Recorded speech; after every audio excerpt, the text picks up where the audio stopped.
اللہ تعالیٰ نے جبریل کو جنت میں بھیجا، دیکھ تو صحیح، نور کی تجلی پڑی، جبریل سدرۃ المنتہا پہ بیٹھنے والا بھی جا کے سجدے میں گرا، کہنے لگا ترا علی ربی، لگتا ہے آج اللہ کے نور کی کوئی تجلی پڑ گئی، آج کوئی اللہ کے نور کی تجلی پڑ گئی۔ سجدے میں سے آواز آئی، ارفع راسک روح الامین، اے روح امین سر اٹھا، سر اٹھا، سر اٹھا کے کیا دیکھا؟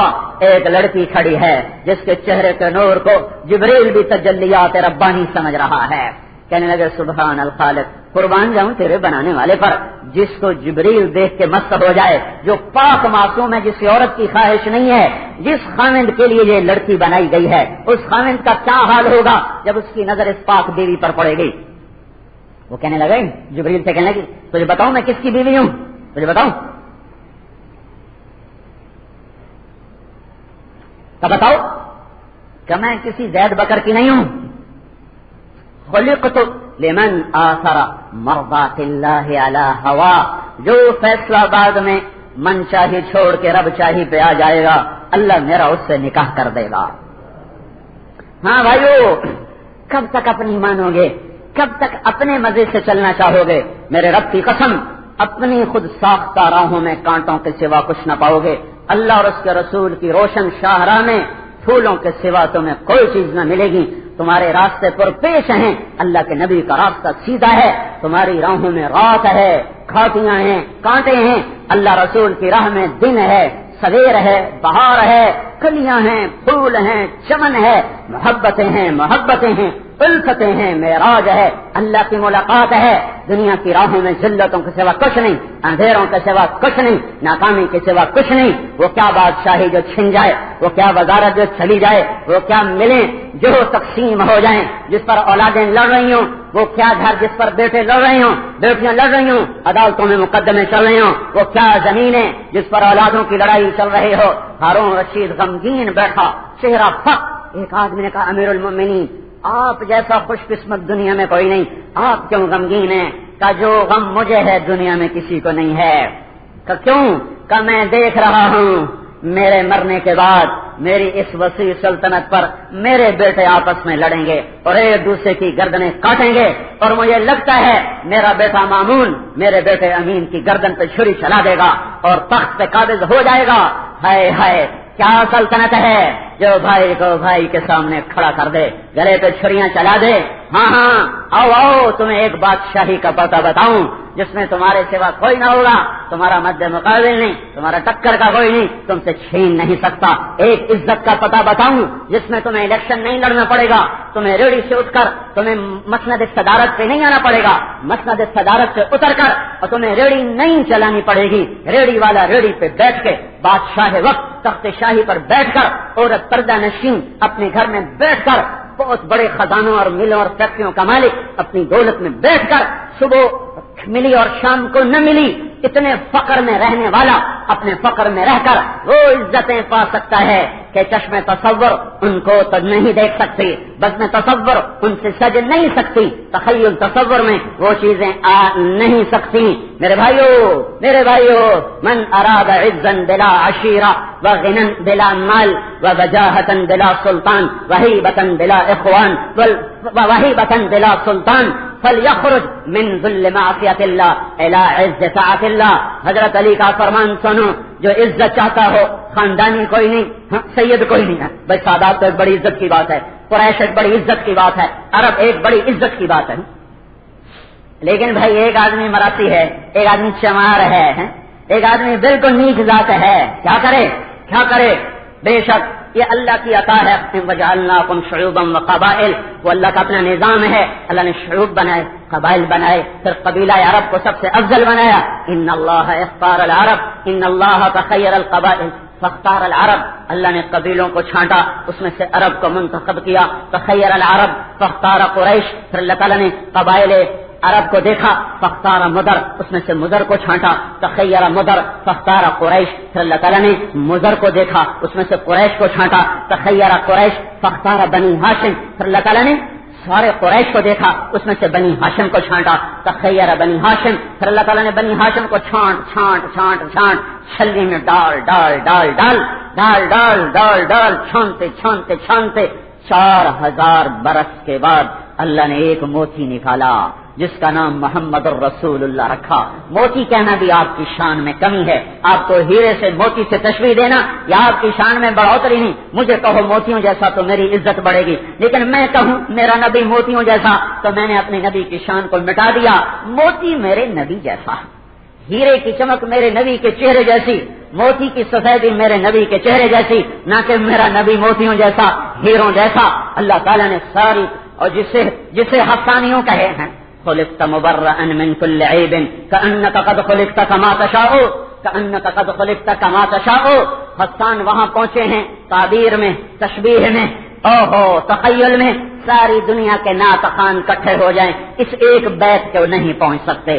اسے میں کہتا ہوں بصیرت کے ساتھ ساری دنیا کا عربی, فارسی, ہندی, اردو, انگریزی, سنسکرت, اٹالین, ہاؤس افریقہ, ساری دنیا کے پنجابی اور سرائکی نعتیہ کلام ایک پلڑے میں رکھو اور حسان کا صرف ایک مصرع کأنک قد خلقت کما تشاء یہ ایک پلڑے میں رکھو, اسے تولو تو 1426 سال کا نعتیہ کلام ہوا میں اڑ جائے گا اور یہ ایک مصرع نیچے بیٹھ جائے گا. یہ اتنی اونچی سطح پر حسان نے ہمارے نبی کی صفت کو بیان کیا ہے کہ اے میرے محبوب, آپ ایسے پیدا ہوئے جس سے آپ نے خود اپنے آپ کو رب سے چاہا اور مانگا کہ اللہ مجھے ایسا بنا دے, ایسا بنا دے. یہ کہاں پہنچے ہیں حسان, کہاں پہنچے ہیں, کہاں چلے گئے؟ ایک طرف روح محمد, ایک طرف رب محمد, دونوں کو آپس میں کھڑا کر دیا, دونوں کو آپس میں آمنے سامنے کر دیا. اور رب محمد صلی اللہ علیہ وسلم روح محمد سے پوچھ رہا ہے میرے محبوب بتا تجھے کیسا بناؤں, تو بتا تجھے کیسا بناؤں. دیکھو اللہ نے ویسا بنایا جیسے اللہ نے چاہا, کیونکہ نبی کی چاہت چاہے وہ ہمارے رسول بھی ہوں اللہ کی چاہت کے برابر تو نہیں ہو سکتی نا, اللہ کے معیار پر تو پوری نہیں اتر سکتی. لیکن یہ شاعر کا تخیل ہے کہ وہ اتنا اونچا لے گا, اتنا اونچا لے گا کہ اللہ اور محبوب حبیب اللہ کی منشا کو ایک بنا دیا اور ان کے اختیار اور پسند کو ایک بنا دیا. میرے حبیب تو بتا میں تجھے کیسا بناؤں, میں تجھے کیسا بناؤں.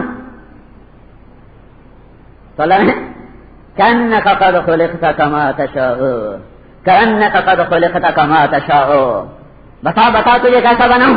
کہ اللہ ایسا کر دے, ایسا کر دے, ایسا کر دے, واقع الجبین کر دے, اظہر اللون کر دے, عظیم الہامہ کر دے, یتلألؤ وجہہ تلألؤ القمر لیلۃ البدر کر دے, فی عنق گردن سراہی دار بنا دے, آنکھیں خوبصورت کالی بنا دے, بھویں کماندار بنا دے, ابرو لمبے کر دے, ناک ستواں کر دے, ہونٹ تراشیدہ پھول کی پنکھڑیوں کی طرح بنا دے, دانتوں کو براکت سنایا کر دے, اور گالوں کو گلابی بنا دے, چہرے کو گول کر دے, داڑھی کو کھنا کر دے, بالوں کو نیم گھنگریالا کر دے, جسم کو حسین بنا دے. وسیم قسیم, کیسا حسین جس کو دیکھنے سے آنکھ نہ بھرتی ہو, قسیم کیسا حسین جسے چاروں طرف سے حسن گھیرے میں لے لے.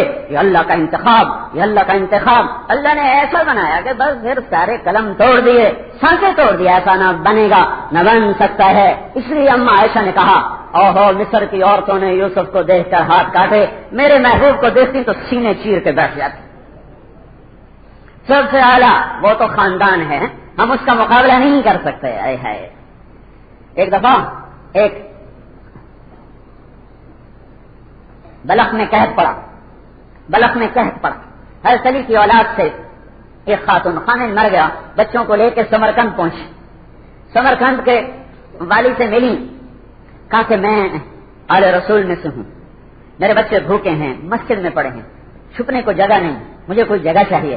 وہ کہنے لگا تو گواہ پیش کر کہ تو ان کی اولاد ہے. کہ میں تو اجنبی ہوں شہر میں, میرا کون گواہ ہے. ان کا ایسے دعوے دار روز آتے رہتے ہیں. وہ وہاں سے اٹھی, انہیں پتا چلا ایک مجوسی ہے بڑا سخی, اس کے پاس چلی گئی. اس مجوسی نے فوراً اپنے نوکروں کو بھیجا, سارے بچوں کو بلایا, ماں کو بلایا, اعلیٰ ٹھکانہ دیا. رات کو والی نے خواب دیکھا کہ جنت میں کھڑا ہے ایک حسین چمکدار سونے کا محل, چمکتا ہوا زمرد یاقوت سے مزین مسجع مثقب. تو وہ کہنے لگا یا رسول اللہ, اور اللہ کے نبی وہاں موجود, کہ یا رسول اللہ یہ کس کا محل ہے. تو آپ نے فرمایا یہ مومن مسلمان کا محل ہے. کہنے لگا یا رسول اللہ میں بھی مومن مسلمان ہوں. تو آپ نے فرمایا تو گواہ لا کہ تو مومن مسلمان ہے. تو ویسے ہل گیا. آپ نے کہا میرے بچے آئے تیرے پاس, تو نے کہا گواہ پیش کر, چل نکل جا میرے دربار. اس کے جو آنکھ کھلی, اس نے کہا پتہ وہ کہاں گئے. کہا فلاں مجوسی لے گئے. صبح اس کے در پہ ہاتھ جوڑ کے کھڑا, اللہ کے واسطے وہ خاندان مجھے دے دے, وہ جو چاہتا ہے لے لے. کہ نہیں, پہلے بن دیکھے کا سودا تھا, اب سودا دیکھ کے تو آیا ہے، اب نہیں ہوگا، جا میں بھی ایمان لا چکا ہوں اس پاک گھرانے کو اپنے گھر میں ٹھکانہ دینے سے، اور میں نے رات کو اسی جگہ تھا جس جگہ تو تھا، وہ محل اللہ کے نبی نے میرے لیے لکھ دیا ہے۔ لیکن میرے بھائیوں، اب یہ تو ایک ہمارے بس کی چیز نہیں نا، میں راجپوت گھر میں پیدا ہو گیا، میں سید کیسے بنوں؟